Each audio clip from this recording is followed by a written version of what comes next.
really great pleasure to open the final day of the conference here with Amos and some of his things that you can see around the room here. So Amos is kind of a magician in terms of putting stuff together that is playful in itself and that you can't help being playful with the moment that you interact with them. In psychology, you talk about affordances. It is as if certain objects, certain configurations kind of draws in a particular form of energy. And whatever Amos seems to do seems to have that affordance of playfulness that you just want to go and play with it.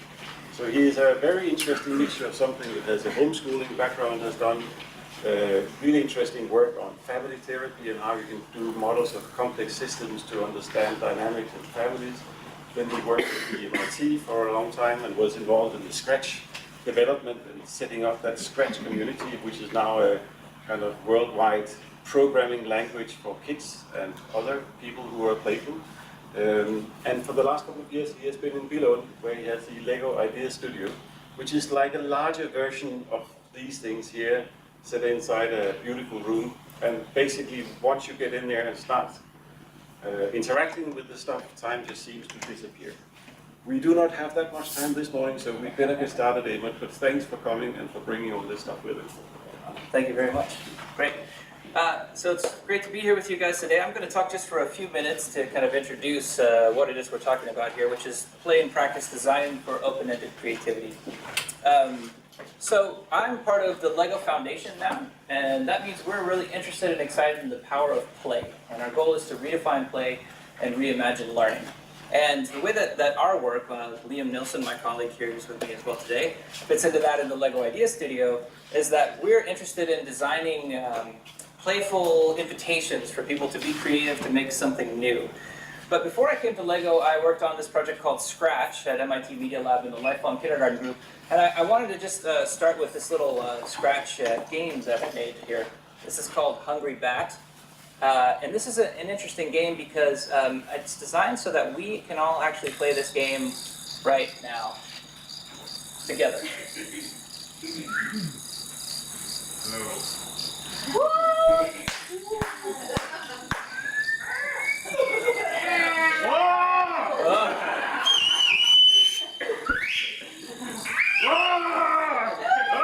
Yeah, got it. This one's a little easier.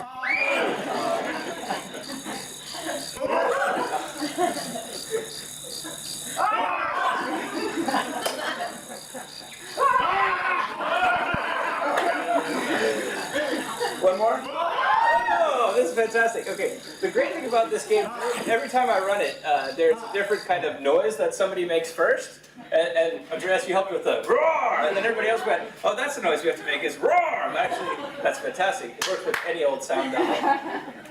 So this is how I got into play and learning, was working on Scratch. This is a project that enables kids to be expressive with computation. And I really loved thinking about how to do that and how to manage a community of people around the world who could be creative in that way. But I kind of missed physical, real bricks. And so that's why I came here, I came to Billund. And this is the LEGO Idea Studio, which I founded with help from different colleagues, which is a place where we invite people to experience something called the LEGO Idea, which I'll describe to you in a second, but also learning through play. So I think that there's a real value of engaging with some of these playful experiences and then reflecting upon them, and this is a space where we do it. But we're also applied research and thinking about different ways to invite people to experience learning through play in the LEGO Idea. This is the LEGO Idea. And the LEGO Idea is supposed to be sort of a charter or a guiding principle for everything that LEGO does. So all the different groups, LEGO Education, the LEGO Group, they're all supposed to be about this. And I really love this statement, but we actually, in the Idea Studio, we take it sort of more literally. We want to kind of unpack this idea and also use it as a way of guiding our design explorations. So, for example, when we say we can build anything we can possibly imagine, well, that's what we're doing, is we're developing activities where people can build anything they can possibly imagine. And when we say that when you do this building, you're not only creating, but also evaluating, reflecting, and recreating, well, that talks a lot about the process of learning through play that happens when you're creating something new with the brick. And these are some really important ideas. I kind of think of the LEGO Idea as a poem, And our role, in some ways, is to unpack this poem, to sort of talk about what are the implications of thinking about learning through play in a self-motivated and fun way. So we're going to invite you guys to try out a few experiences here today, where you can kind of mess around and play with these different toolkits or activities that we've developed that invite you to have your own idea. And just to give you a little bit of inspiration, I'll show you a little bit of a slideshow here, just sort of showing some different examples of these activities. So first, there are 3 activities. And the first one I'll ask my colleague Liam to introduce here. It's called Light Play. Sure. So yeah, right here we have Light Play, which was developed with some colleagues at the Tinkering Studio at the Exploratorium in California, with people in Reggio Emilia, and with, thank you, Amos. No problem. And, oh, thank you. You want to do stereo? Oh, that's pretty cool.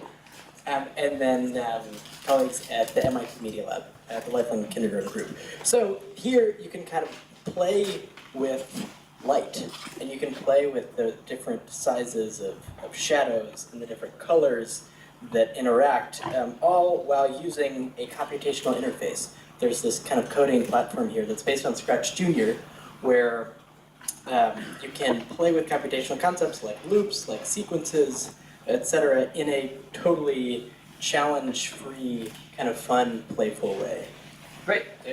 So this one right here is called Art Machines, and this is where we've used a couple of technologies from Lego that are battery packs and motors. There's a little green switch here and a little knob here, and we've created this sort of base for people to build on that draws something. So if you turn this on and put it on the table, it'll begin to draw a pattern. But in your 15 minutes of play, we want to encourage you guys to change this machine, make it draw a different pattern, a pattern that you think is interesting. This is entirely open-ended, so it's more about what you make it. Now, with only 15 minutes, we can only scratch the surface, but I want to encourage you to scratch as hard as you can in that 15 minutes.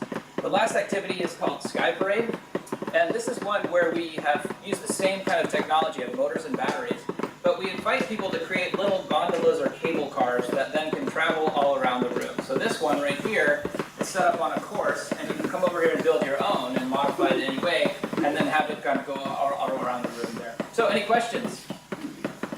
Okay, sorry, you start wherever you like. That's the answer to that one. Okay, go ahead, dive in, 15 minutes. So how do we do it? Can I put anything in mind?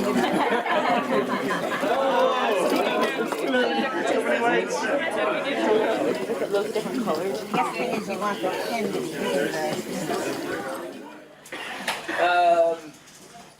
So I just wanted to talk a little bit about something that I observed, and that is the gentleman in the back there. Can you show us your little model that you made over here? So if you turn it on here, you'll see this is a really interesting little contraption that he created. And you'll notice that it kind of swings around, and if you put it on the floor, then it will actually kind of hop around there. And just tell us a little bit about how you got that idea.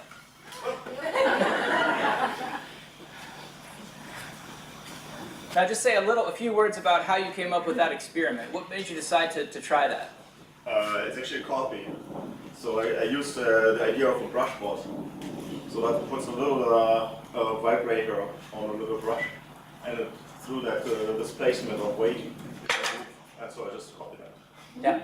So I love that. I love that little creation there. It's really cool how it kind of wiggles around. I think that's also an interesting story about learning and play, though, because he had an experience with something else, and then he decided he would sort of graft that experience onto the materials that we had here. And notice he also sort of broke the invitation. I sort of was talking about Sky Parade, but he said, well, I'm going to do this thing.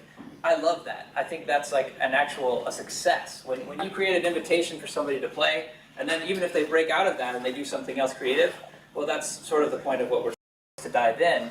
But I wanted to give you guys an opportunity to experience several different kind of approaches to this work that we're doing, just so that we could talk about what are the guiding principles of those.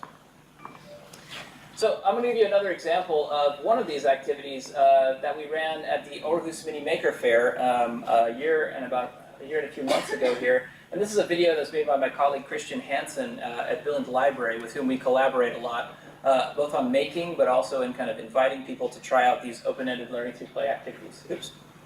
Let's see here if I can get that to play.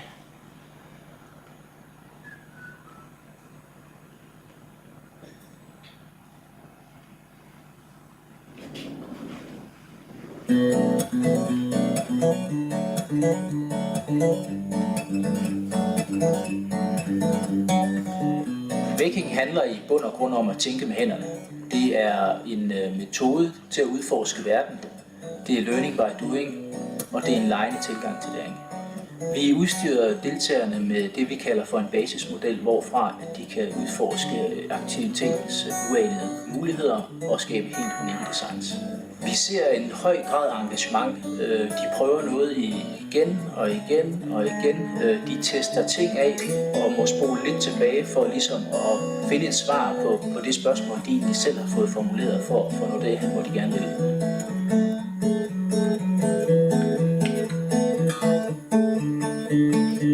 At se læring opstå gennem leg er fantastisk.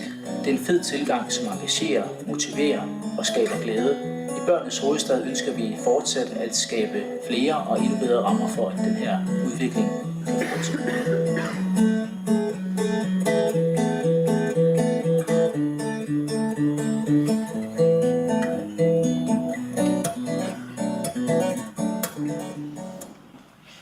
Okay, so this is just to give you guys a sense of kind of what it looks like when we're trying to do what we're doing, which is engaging kids in these interesting activities that are open-ended, right? But I want to unpack a little bit this term open-ended, and to do that I'm just going to contrast between closed-ended and open-ended.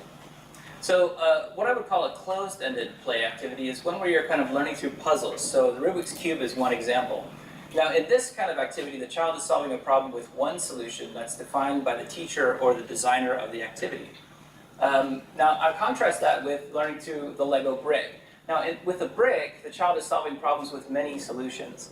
And an important idea of this is that when you're building something with the Lego bricks in a free build kind of environment, you're solving a problem which you yourself have defined.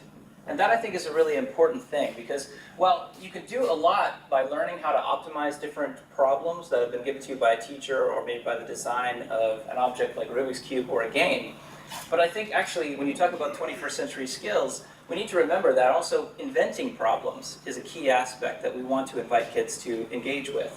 So when they do this with the brick, they're actually solving problems that they themselves have created. Now there's a digital equivalent of this idea as well. We can talk about the same distinction by talking about something called Math Blaster. And how many of you experienced Math Blaster as a kid? I'm trying to figure out how out of date this is. Okay, it's a few of you. So Math Blaster is a game where basically you get a question in the game like, what is 5 plus 2? And if you answer the right answer, then you shoot out a laser and you blow up the bad guy and you kind of win. Yay. If you get the wrong answer, 5 plus 2 is 8, then you miss and the bad guy shoots you. So that's, again, solving a problem with one solution defined by the teacher or the designer of the activity. With Scratch, it's much more about the child solving a problem that they themselves created. So Scratch is a tool set that invites people to create something new with software in the same way that the Lego bricks do. And in fact, it's actually designed, you can see these little patterns right here, which are hard to see for you, but they're essentially little computational bricks that you can stack together to do different things. So this is what we would define as kind of open-ended stuff as opposed to the more closed-ended things. And working with open-ended opportunities, it actually invites people to use a different sort of sensibility of engaging with these open-ended things, and we call that tinkering. And tinkering simply means it's a playful, experimental, iterative style of engagement. It's when you begin to play with something without necessarily having an end goal in mind. Often, though, an end goal will emerge through the process of tinkering, and then you'll sort of go with that goal and discover something new. Tinkerers are often kind of contrasted against planning, right? So tinkerers are exploring, experimenting, trying new things, but planning often relies on formal rules and abstract notions. Now, I'm again throwing up a contrast here. It's not because I'm saying people should never plan. No, of course kids should be planning, and that's indeed, I think, most of the focus is on encouraging kids to plan in schools. But tinkering is also an important way of engaging with the world. And we know a lot, through a lot of history of different inventions and innovations, that they've emerged from kind of a tinkering exploratory approach. Now, as I think about these different ways of encountering it, I've also been learning a little bit about the Danish language. And in Danish, there are two words that are loosely translated to the English word play. There's spille and Laia. And spille, as I understand it, means when you're playing something that has a structure to it that's already determined. So for example, you spill a football. You would spill a board game or a card game. Whereas Laia actually invites you to create a new structure. That's when the structure isn't given to you and you're making up the game as you go. So in many ways, for the Lego world, we can kind of plot a spectrum of different activities going from build to instruction, all the way over here to things like first Lego League challenges, which are sort of in the middle. And then I would put art machines and light play over here. And at the very end of Laia, the totally open-ended stuff is free building with Lego or Scratch. So that's when you're going into it with a blank piece of paper and you're just kind of creating something new. Well, I created this spectrum because I wanted to talk a little bit about how we can have different degrees of constraints. Now, free building with Lego or Scratch is totally unconstrained, but it's also can be often very intimidating. I think when you just have a pile of bricks in front of you, it can feel like kind of a blank piece of paper. You don't really know where to start. So when we develop activities, we're kind of over on this end, a little bit more kind of constrained, but we still want people to be able to come up with something totally new, something totally creative. We're not saying that they're trying to solve a problem that we've given them. We're inviting them to create their own problem and then solve it. Now the implications of this idea as we think about its relationship to other kind of ideas in education, especially like creativity, are many. So for the outcomes, with a football game, there's more or less a few defined outcomes. Somebody wins, somebody loses, maybe there's a difference in score. But with these more open-ended kind of things, like the playing with the art machines or playing with the light play, it's almost impossible to know what the outcome will be when you begin to engage with the activity. So there are many, many undefined outcomes, and you just have to sort of wait and see what emerges from that process. And therefore, we make this case that there are different kinds of creativity at play, whether you're doing Spila or Laia. In many ways, Spila creativity is more about optimization. So I would say Messi, who's a fantastic football player, is a really creative player, right? But the creativity is all about kind of getting more goals, on trying to do something better. Whereas the creativity that we're trying to invite over here is more like the artistic realm. We're inviting people to be innovative, to create something new, to define new rules and boundaries that allow some kind of new idea to emerge, even if it's different ideas kind of stuck together in an amalgam. Now, another reason that we've developed this model is we want to also talk about systemic relationships, right? When you think about measuring Spila or Laia, it becomes quite clear very soon that it's much easier to measure and to quantify Spila than it is Laia. Because after all, you kind of know what the outcome is on a football game or a card game. Somebody's going to win, somebody's going to lose. You can say, measure how many goals and that sort of thing. It's quite easy to come up with statistics and measurement to make a case for that. Whereas for these more open-ended creativity activities, free building with Lego, it's much more difficult because how do you create something to measure, or a rubric to measure something where you don't even know what the final outcome will be? It's naturally much, much more challenging. We think that that's important because right now, in the world that we live in, there's all kinds of systemic pressure that's moving everything in education over here to SPIL, because we want outcomes, and we want measurement, we want hard numbers to show that what we're doing is valuable. Well, we wanted to say that even though, of course, there is a need for hard numbers in many cases, we still have to maintain, we have to find some way to maintain a space for children to lie, to play in this open-ended way. And we think that that's important for a lot of reasons, but one of which is that we think that's what innovation really looks like. When you're kind of creating something new, when you're creating, you may have rules and structure in Laia, but those rules and structure are plastic and you yourself maybe have created them, perhaps in collaboration with kids. So I'll give you another example of this idea of kind of constrained creativity, which I mentioned before. So when we develop these activities that are open-ended, one way to think about them is different sets of constraints. So we want to create some sort of invitation in which there are infinite possibilities. And one way I like to describe this is that I'd like to ask people to play jazz music. Now we can listen to music and we can say some music is jazz music and some music is not jazz music, so it's a testable, to some extent, proposition. But within the realm of jazz music, you're never going to run out of possibilities. It can still be absolutely infinite. There's never going to run out of jazz, right? So all these activities that we do give people a job. For example, with art machines, you have to make marks on the paper. But within that realm, there are functionally infinite possibilities for people to create anything they can possibly imagine. So I'll give you another example of kind of constraint that my friend Eric Rosenbaum and I developed while I was still at the Media Lab. This is a project that we call Scratch and Lego WeDo Chain Reaction. And we're using the Scratch software and the Lego WeDo, which is a kind of robotics device that you can control with the Scratch software.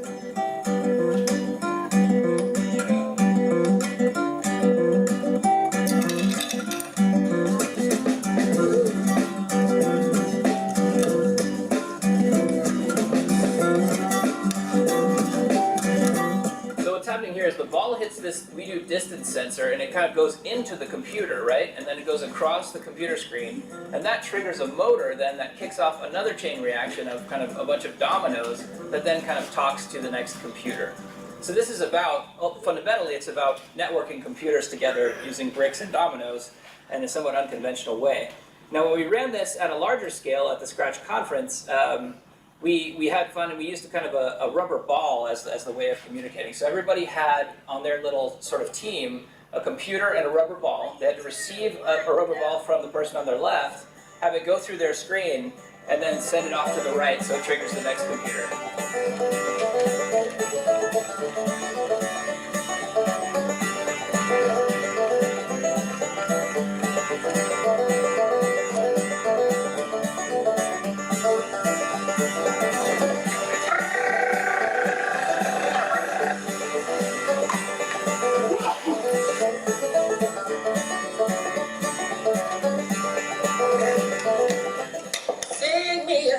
Sing, sing me a song.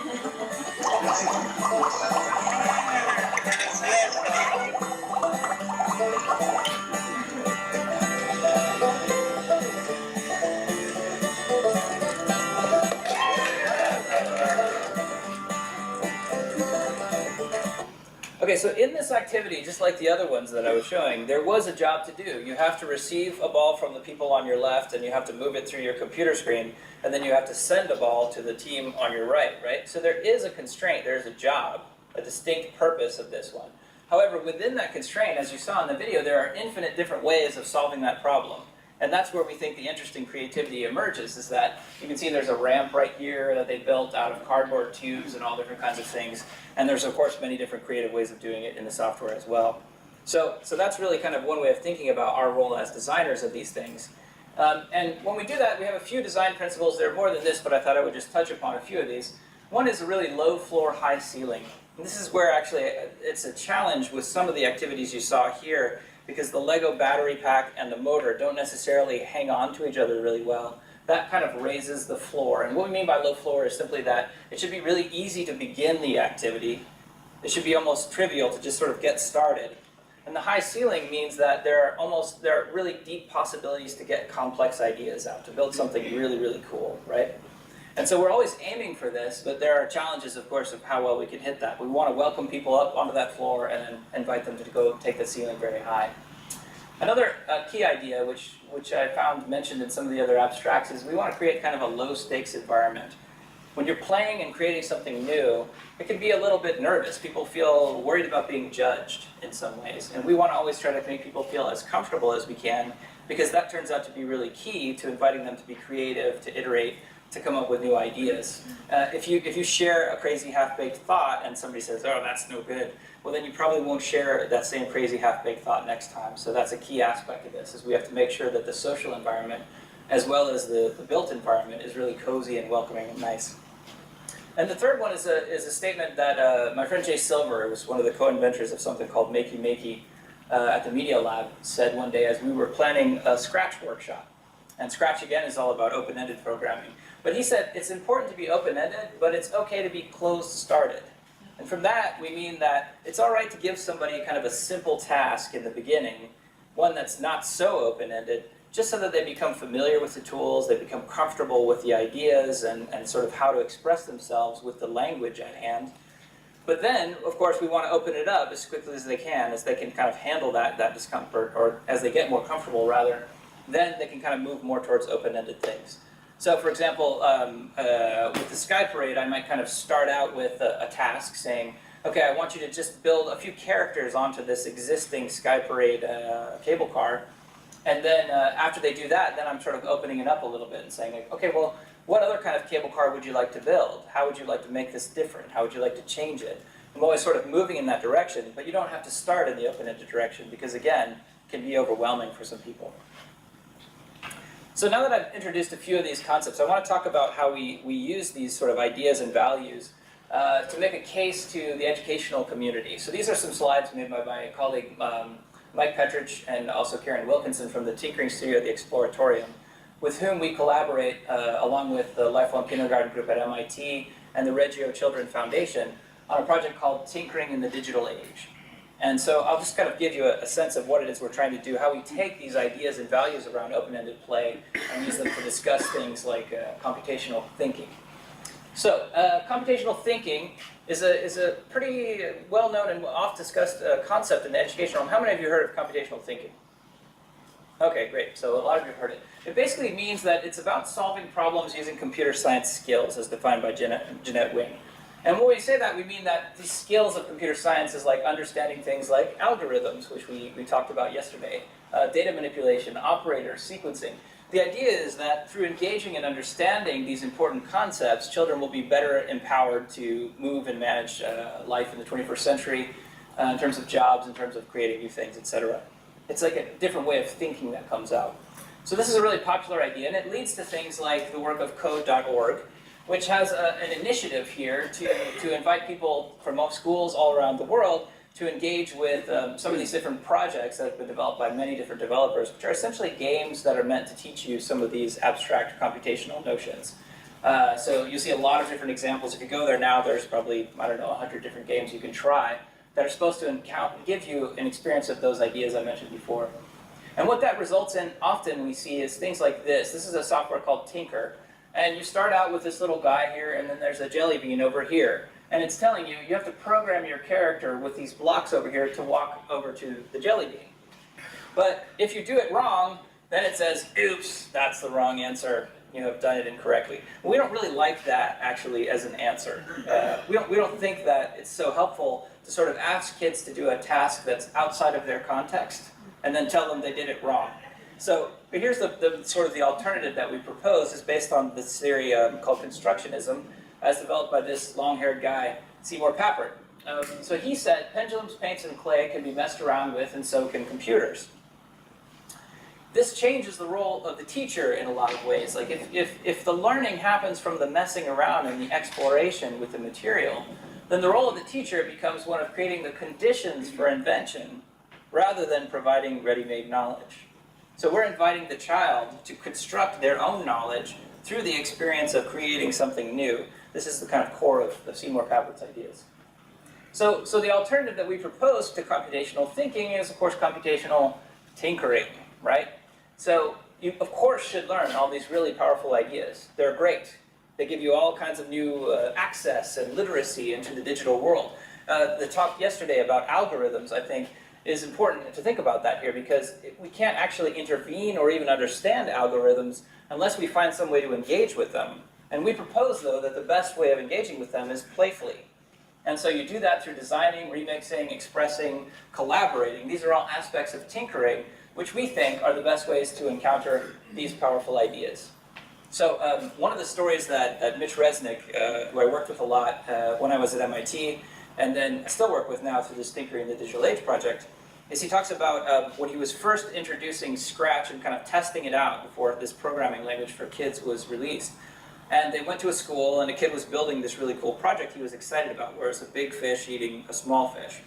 And the kid said, "Oh, this game is so cool. I really love this software that I'm making this great fish game. The only thing that's missing, though, is if there was some way that I could keep a score of how many of the little fish my big fish has eaten, that would be so awesome."